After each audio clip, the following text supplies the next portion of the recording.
Ar norėčiau aš grįžti į Lietuvą? Tai 100%. Bet ar grįšiu?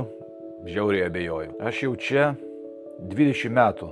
Nuo čia viskas prasidėjo. Supratau, kaip viskas veikia ir kaip užsidirbti pinigus. Jeigu mano tas mini versliukas žlugtų, tai aš tiksliai žinau, kokius žingsnius daryčiau rytoj, kad vėl pradėčiau uždirbti pinigus. O Lietuvoje no idea. Tai va čia ir būtų didžiausia baimė ne tai, kad išvažiuot, bet ką veikti atvažiavus į tą Lietuvą. Ir kad viską reikėtų pradėti nuo nulio. Ir aišku, turbūt svarbiausia priežastis, kad vaikai gimė čia, jų čia draugai, kalba, jie čia priprato, čia jų namai yra. Neįsivaizduoju, kaip jie ten prisitaikytų. Mačiau tikrai nemažai žmonių, kurie pragyvenę Anglijoje daug metų, grįžta į Lietuvą, pabūna kelis mėnesius ir vis dėlto grįžta atgal į Angliją. Tai čia vien tik tai dėl pinigų ir geresnio gyvenimo. Aišku, jeigu suprantit, ką darai čia. Aišku, ir tokių, kur lieka Lietuvoje. Gal turi kažkokią specialybę ir įsitvirtina ir tenai. Tenka rinktis ramesnis gyvenimas Lietuvoje arba didesnės galimybės čia. Jeigu supranti, ką darai.